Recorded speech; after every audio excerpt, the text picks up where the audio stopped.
Rolling. And she said rolling. Welcome, welcome, welcome. It is Wednesday night and you are parked and relaxed like me. Then you found the best place going on Wednesday night. Welcome to the Attitude Shift. I'm Donna Butler. And you know what? I'm feeling really good tonight. I'm feeling like this virtual Corvette needs a good turn. You know, we need to kick rocks over the subject of love tonight. And I couldn't do it without the amazing Siobhan Shaw with another hair accessory.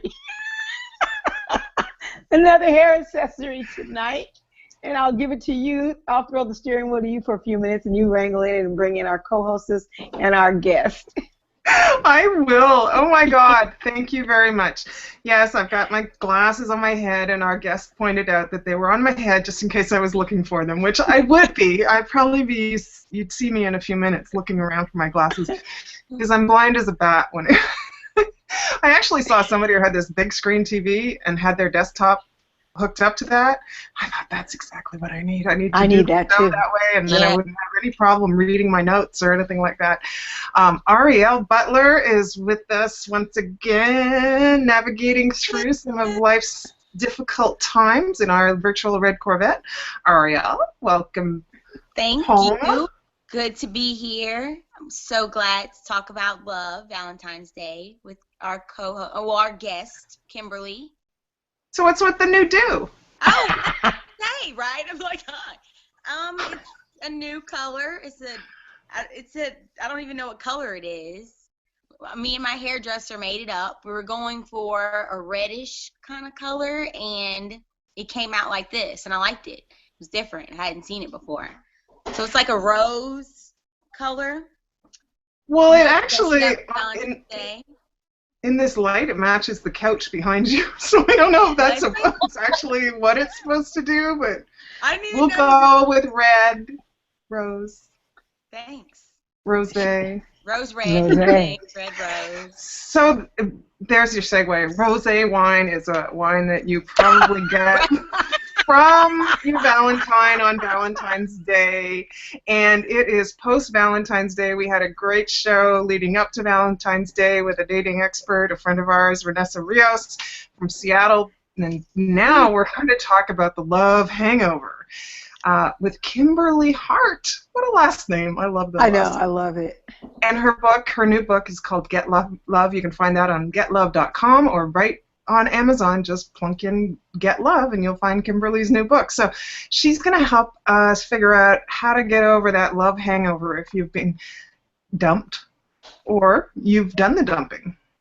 After the holidays, you've gone from, you've got the May to December romance, and some of you kind of waited till Valentine's Day to see if you got anything, like a ring or a box of chocolates, and you didn't, so it's like, see you later. Sayonara, bye-bye.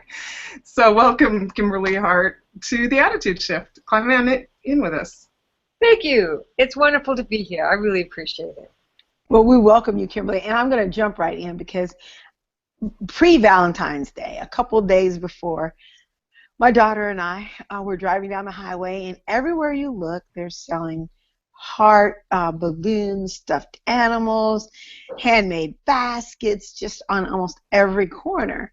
And then we go into the store, and there are, the guys in there, and they're getting the cards and everything. And I'm not a Valentine's Day person, kind of like, because I believe that, you should show your spouse, your lover, your significant other, 24 hours a day. Sounds a little bit crazy, but you can love from afar. You can think about them. It doesn't have to be one day out of the year that we wait to go and buy all this stuff. And then the very next day, over half of the people that I know, they're like falling out on Facebook. They're like forgetting all the hearts and flowers and chocolate dipped strawberries fed to them by candlelight. And they're like ready to beat each other down. What's up with that? What's with that love hangover? I don't look at it as a good thing, love hangover. I look at it as you've been played. You've been loved and left. It is a really hard time for people. There are two holidays in the year and that are called expectation holidays, and it's New Year's Eve and Valentine's Day. That's true. If you don't meet each other's expectation, either going in because there's a lot of breakups right before because you thought, you know, I don't want to live this lie any longer. It's not working. I keep pretending I'm out. Or afterwards, if your significant other failed one more time to meet your expectations, you say, I'm out. And so it's a very hard time of year for many people because people who weren't in relationships at all have to one more Valentine's Day alone. And what we do is we look to ourselves like there's something must be really wrong with us that we're alone. And it comes to a point where you either decide that you are really going to go after the reasons why you will not let love in your life because there's plenty of love out there, or tell yourself the truth. You don't really want it because you're not willing to do the work it takes to get it.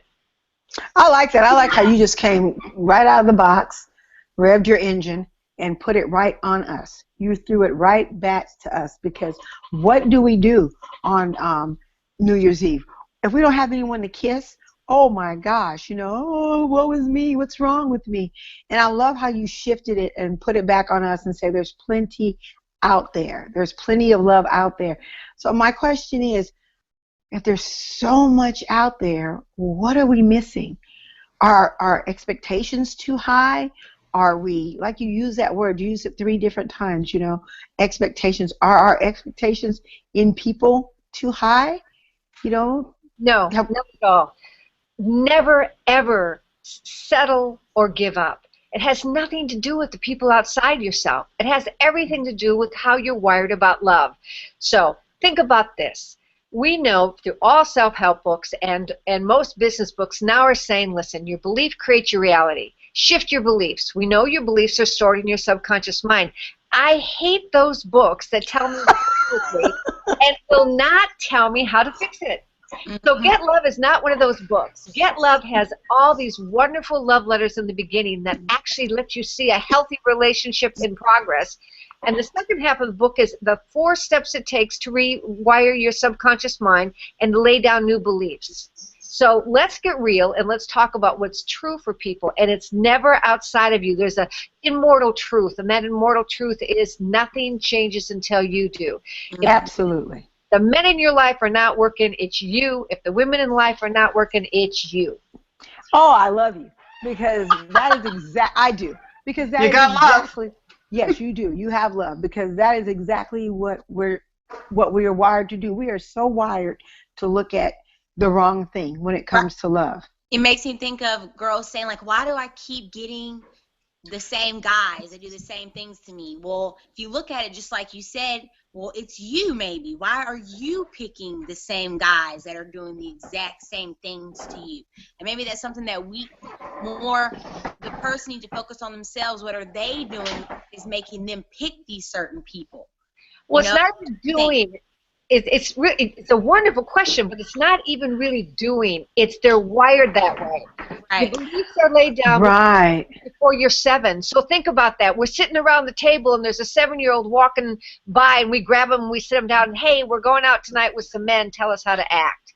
It's your 7-year-old or less that had the intense focus, the thought process of, oh, that's how life works, laid on a bunch of emotions, and then bam, as part of your subconscious mind. Your subconscious is so powerful that if you believe love hurts, no matter what you do, how you repackage yourself, how you learn to talk, how you learn to strut, no matter what you learn, guess what? Your subconscious mind will make sure that if you go to a party with 100 guys, you'll choose the one that's going to hurt you. That's how powerful it is. Do is rewire yourself. Okay, so we're going to go personal. And we are because we need to because we're going to do this hard shift. Ariel is I'm going to go. I'm going. I don't know if you know, Kimberly. Ariel's my daughter. I've watched Ariel with the same kind of guy for the past 5 years. And we're being real because we can't help anybody if we're not real. And it's been the same kind of guy. Now, they're not bad guys, but they're just guys that take away from her. They take away from her. She said something today was the most profound thing that I've heard from her. You know, in a while, she says a lot of things, but today stood out because she said, I wish guys would see me for me and not the way I look. And every guy over the past 5 years that has dated my daughter, professed their love, they've never gotten past how pretty. It's always the pretty. She's so pretty. Arm candy. She's the most beautiful this, but they never have gotten to the root of Ariel. And so her love, she pulls that wheel every time. She keeps getting the same guy. So you're giving a prime example. Let's use her right now. What would be one of the first things you would say to my daughter to help shift her attitude? Because it is her attitude and her energy what's bringing these guys. No, it's not. It's her What do you think it is? mind. And the beliefs and the attitudes follow along. So let's fix it right now, because you can handcraft your love life. Ariel, piece of paper and pencil, time to get out. Four steps, figure out what you want to believe.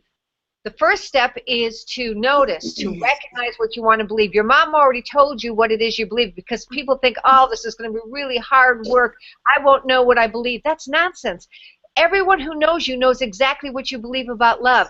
You believe that you're not worthy of love because you won't let people see the real you. You think it's them. You're blaming them. They're the ones who don't appreciate your internal beauty. They only appreciate your external beauty. That tells me one thing. You're not yet, willing to risk being so vulnerable that they see the inside beauty.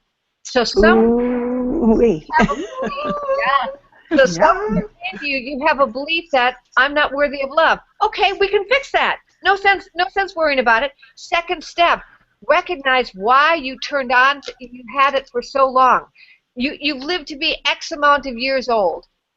You're a beauty, so I'm not even going to guess how old you are. It doesn't matter. You can be 16 or you can be, my oldest client right now is 88.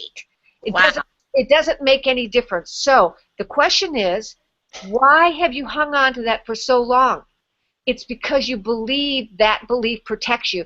At least you know what you're going to get now. You have absolute laid down attitude and expectation. No guy's going to see beyond my physical beauty to love in the eternal me.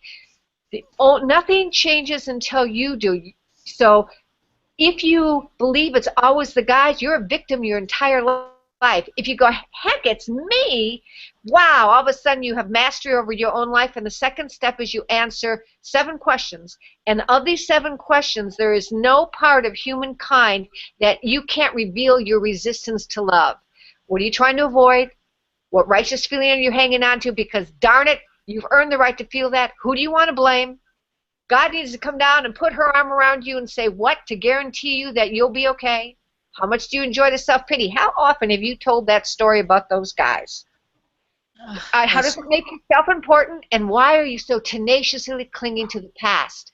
What the book does is walk you through those questions slowly, one at a time, so that you're not alone. Don't try to do this alone. No one should try to do this alone. Walk the book, have a book club, sit down with your friends. We're going to do a small mini summit on it. We'll walk you through all 4 steps, me hand in hand with you, walking you through that. Now here's the 3rd step. It might be the hardest step.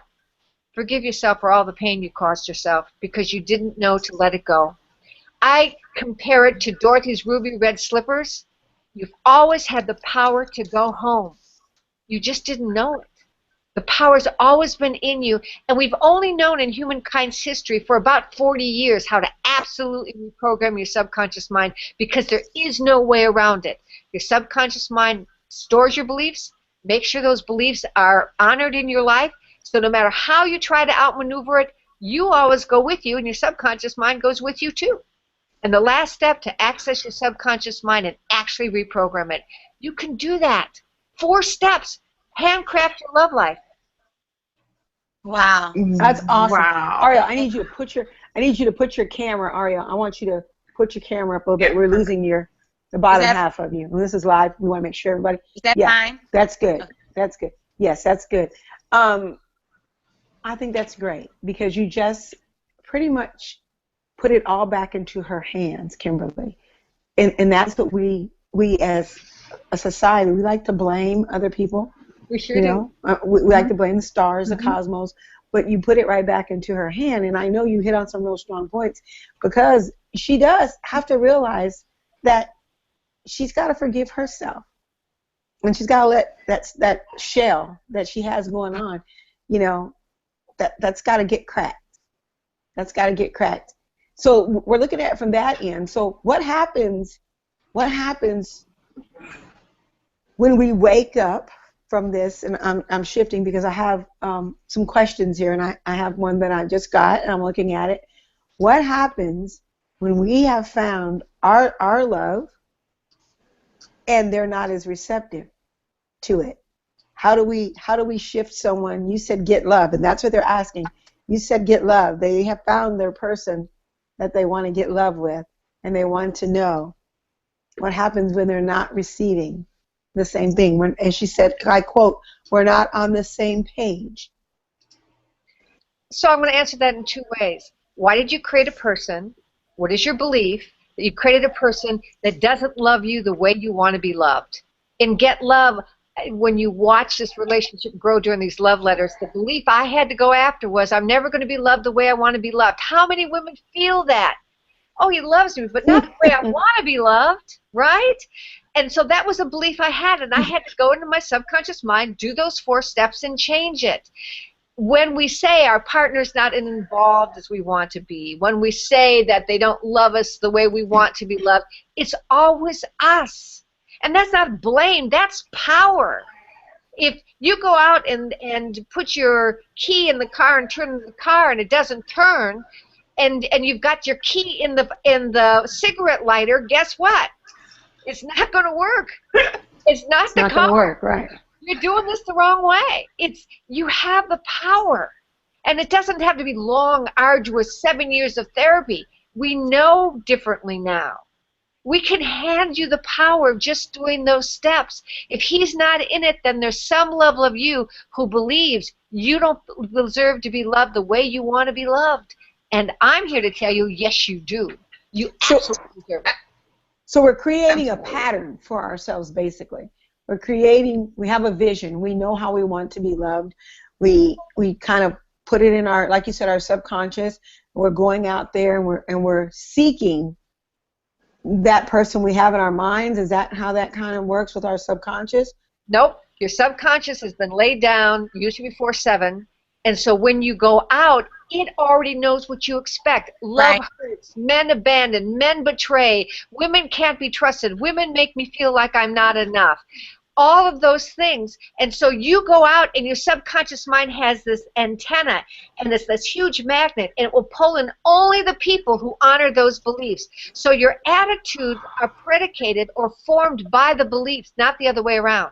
So when you said something that at 7, my subconscious is already going to work. And you know, I look back at my age when I was 7, what I was looking at, and it's so funny because at age 7, my dad was my hero. You know, as many people know, my dad was my hero, and I watched my dad. You know, that was the kind of man. You know, he smelled like Old Spice. He wore an amazing tweed jacket. Sure. But my dad left when I was 9. Yeah. And so, and I'm honest here because it seemed to me that the pattern that I took after that, when I started dating, I dated men that left. That abandoned. I remember telling my husband, why do I need to worry with you? You're going to leave anyway. Right. See, that was your belief. When I said by 7, that doesn't mean you can't form beliefs afterwards, because you will, because beliefs are formed by intense focus, intense emotion, and that's how it works. So your beloved, your father left you, and he broke you in that moment, and a new belief was laid down. Absolutely. And so I can see that. I think that's why a lot of women, me included, will say, oh, he's just like my dad. Like, you start to realize that this man that you're in love with, you've picked, has a lot of the same qualities as your dad had, right? And what I'm saying so what did I see? I saw how my dad treated my mom and how that whole relationship went on, and that's what I believe love to be. And so I could tell you my love relationship is very similar. I bet you promised yourself you were never going to do it that way. Mm-hmm. I did. I to be honest, I did. And it's so funny that as I started seeing the trend, and it's so funny because it was a trend. It was like, oh, They'd be good for 6 months, 7 months, 8 months, and I would start doing things. Yes. I took a perfectly good relationship, which it had to happen because I have a great husband now. But I took a perfectly good relationship and sabotaged it. Yes. Because this guy wasn't going anywhere. I pushed him away in some of the things that I did. Yep. I literally pushed this guy out of my life. Donna, you actually call Ivy your hero. Yes. You actually refer to Ivy as your hero. I do, because he did not leave. I threw things at his head. So, you know. So Ariel saw this because she's, your child, you and Ivy, right? So how she sees love, is it based on what she saw in her early years with you and Ivy? Yes. Yes. Absolutely. My mom and my dad didn't have a good relationship when I was growing up, and that affected me entirely on how I chose men in my life, and I can say that completely, 100%. Absolutely. And I'm saying one thing that I feel like every time I got within a relationship, I felt like a piece of me was taken, a piece of me, as in knowing myself as an individual, as in loving myself, as in, just my pride was taken each and every time. And that's why I encourage so much for when you say that you have to know yourself before you do anything. There's no way you can love anyone else if you don't love yourself. And Right. That's the first biggest step that you have to do. You have to know that. You have to take the time to really learn yourself. Right. And so here's my challenge to you. Read the first chapter of the book. If you're not sucked in, then throw it across the room. Okay. But I bet you are going to be sucked in, and you're going to read these love letters, and you're going to go, oh my gosh, look how Kimberly fell on her face there. Oh my gosh, look what Adam did. And when you get to the second half of the book, you will have seen yourself so often you'll say, enough. It stops now, this day, with me. I'm going to sit at the kitchen table, and I'm going to do the work. Okay, I'm going to take you up on that. I hope you do. I think it's And cool how you've shown the generational, how we've sat here and you've heard what I said, what I saw, Right. and I saw a good marriage. I was, when my dad left, I didn't see the underlying things. I saw a lot of good things. I saw tradition, and you know what? I brought that with me, and which made me stay. Like my daughter said, my relationship with my husband early on was, very volatile. Very, very volatile. And, I had the expectations, again, of him walking out and leaving. And, I was just going to help push that right on along, But what is important is that the things that I saw, I did bring with me. I brought the courage to keep staying in the family unit and not pushing this guy away. Because, like I said, it was my hero. I couldn't see that at first because so many of the things that went on early on was my own sabotaging, my own expectations that this great guy is going to one day reveal himself. And even as far as last year, where I was still sabotaging, because I take a little small thing and go like, oh, I'm going to make this huge thing now. Because, in the back of my mind, even though I've shifted in certain areas, that little girl is still there. That little girl is still in there remembering, that hero in her life leaving.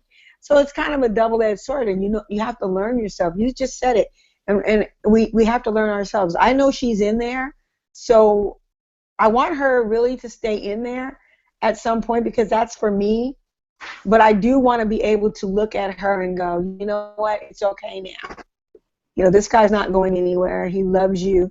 He's a good man. And that little girl has to be able to do that. Until you change that belief, you will never have that naggy feeling stop. Go inside and change it. Right, that's what I mean. And when I learn her, right, I don't want her to go away. No, I don't. But I want her to be healthy and whole. She's not going to leave. She'll now add to your life rather than distract from it because of her fear. Exactly. Yes. Exactly. Because she's a good part of me too. Because she has great memories and she's funny and You know, and when we start looking at ourselves like that, and I know that sounds weird probably to a lot of viewers and everything, but when you look at it, it's a piece of me. You know, those feelings are pieces of me. And when you start dealing with yourself one-on-one and really looking at yourself, and just like Ariel said, learning to love yourself, you have to love your whole self. You have to Yes. love your whole self. Yes. No question. Ariel, Yes. did you get that? Like, are you going to be able to do the work tonight, like, or this week, or the Yeah. next few months, or whatever, based on what Kimberly said? Because that was pretty eye-opening. That was very eye-opening for me. Like I said, I am recently single, you know, and I'm having, like I said, my expectations are I don't want to change them. You know, I don't want to move them around or anything. I know what I want, and I know what I can get. And me being also Mormon, which I am, that also helps me know what I'm worth and my self-worth. So I want to make sure I do it just the right way, you know. And I'm very interested in reading your book and to know, you know, what I can do to better, you know, myself at, because I think that we all can, you know, better ourselves in some kind of way. It never stops. Your It whole never, life. yeah. I Your think whole that, life. right, we all can do something to better. I don't want to miss out on something good, you know, just in case. That's what I think. I think that I'm like going to miss out on him because I am not doing what I'm supposed to be doing right now. Right. Like, you know, Yeah. like, go ahead, Siobhan. Well, I was just, what you're saying got me thinking, what about those people that I don't want to go out with somebody who's overweight. I don't want to go out with somebody who doesn't have a big bank account. I I don't want to go out with somebody with blue eyes or brown eyes or big lips or no teeth, right? Like, I hear so many of these expectations people set for the people that they're willing to even consider dating, Right. let alone falling in love with them. We make a list of all the characteristics instead of making a list of how we want to feel when we're with them and how you know whether you're Right, I like that. Yes. I love that. safe. You need to know that there's pleasure. You need to know that there's giving and taking. You need to know that you have a place to put all the love that you have. I mean, having someone turn your love away is so painful. And someone who you feel safe enough to receive their love in return. Make a list of how you want to feel. That you can have. I like that. Because I've always been like, okay, I will admit I was very shallow. All of my exes are very, you know, good-looking guys, but crazy and just not good guys. So I'm like, you know, just because he's a little chubby and maybe he's missing a little hair, that doesn't mean so much. But then I also think that I have to stare at this guy for like the rest of my life. So I want to make sure I'm okay with staring at him for the rest of my life. Once your beliefs work for you, you can have both. How about that? You can handcraft your life. Once you shift your beliefs, you can have both. Make a list of how you want to feel and align your beliefs with that list, and you'll have it.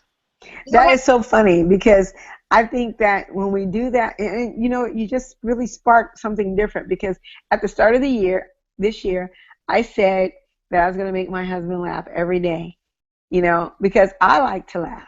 Either laughing at her or laughing with her. Yeah, it doesn't matter as long as he laughs. I don't care because I like to laugh. And do you know what, Kimberly? I never once said in my quest to find, you know, my hero, I never once asked myself who could make me laugh until now. I mean, I'm 55 years old, and I just now realize that I need somebody to make me laugh. My husband doesn't have a big sense of humor, so I have to flip the script and make him laugh now, and for me to laugh. See, so, and that was great. So we need to do that. I think that is the most important thing when seeking a mate that we should do. What makes me happy? What's he going to bring out in me? If you like to laugh, you certainly want someone that's going to like to laugh. You don't want somebody that's not going to laugh at your non-stupid jokes or whatever, you know? Or at least acknowledge them with an eye roll. Right, exactly. Right. Do you think that I have a question? Do you think you can change somebody's like way of like Mom said, it's been 55. They've been for 25 years now, and Dad isn't a very funny kind of guy. But do you think that you can change somebody way in Can his you can you say that again, Ariel? Yeah, because we had some technical things going on here. Okay. Do you think that Mom, by doing that every day, she wants and wants something in his mind Yeah, to but make what she wants him to make her laugh more? okay, she was chopping up, but I could hear her on the other side, and that's what she's asking. She's asking if I continue to do this every day, Beverly, will Ivy eventually start laughing and following suit to the laughter that I'm hoping for? Maybe, maybe not. As long as it brings you joy to make him happy, what does it matter? That's right. What does it matter? Don't ask someone who doesn't have wings to fly, because he's probably perfectly happy soaring on four legs across the plateau. Don't try to change him. Nothing changes until you do. If it brings you joy to love him that way, then love him that way. And if he doesn't have wings, that's okay because Well, Donna, you drink Red Bull. So. No, I'm off of Red Bull. I am off of Red Bull. I am so off of Red Bull. But you know what? What's so cool though is, you know what? That's so cool because it puts it on me. Yes. You know, I'm gonna laugh no matter what. It So gives you if he never laughs again, I'm gonna laugh. That frame of thinking is that's the main goal, is not to depend on anyone. Is that what we're going for? No, More on not at all. It means that you are so whole inside yourself that the person you love first is you're in love with yourself. And if you choose someone else who's in love with himself and together you decide to love each other, then when you're both healthy, you can learn to lean appropriately. It doesn't mean doing it alone, and it doesn't mean not leaning, but you can't lean until you're whole. And it is time for us to put it in park, and so we have to lean into the curve, Donna, and take the last final spin around the block with our guest, Kimberly Hart, author of Get Love. You can make sure you get that at getlove.com or find it on Amazon. And I am sure you're going to see Kimberly on all kinds of network shows because they're going to love you. It's been so much fun. Thank you. Excuse me. That's okay. Excuse you. Kimberly, thanks. It's been great. Ladies, do you have anything to say before I put it in park? Kimberly, you want to send something out to those that might be watching us tonight that, you know what, we're just about to give up on getting that love. What message do you have for them? The power's always been yours. Click your heels together 3 times and create the love you want. That's awesome. So what do you have, Ariel? Go buy a new pair of shoes just so you can do that. Yeah, I like that idea. That's my last word. That's your last word, Ariel. Do you have anything? You're on freeze right now. Do you have anything for us? Am I on freeze? No, you're moving now. There you are. What do you have for us? I can't wait to get the book. I'm very excited, and I will get back with you on that. I'm going to take your challenge, and I'm excited about it. Thank you, Kimberly, for coming on. You're more than welcome. Go change your life. Thank you. All right. We have been truly, truly, truly full tonight with some great comments. I love how she exits after she says her last little thing. She just exits out. This has been a great shift. This has been some turns, some kick rocks, some revving the engines. I love your energy, Kimberly, and I know we're going to have you on again. I can't wait for Ariel to take your challenge. We will keep you up to date on it. Everybody, go out and get you some love and cuddle up with it. I'm going to cuddle up with my love. I don't know what we're doing next week, but I'm sure we'll be doing it here live on the Attitude Shift. Google Plus is where you'll find us. Siobhan, love you, darling. I'll see you on the upside. Kimberly, we'll talk again soon. My daughter's on the other side of the wall. I'm going to go and chat with her. Mwah. Peace out, everybody. Sleep well.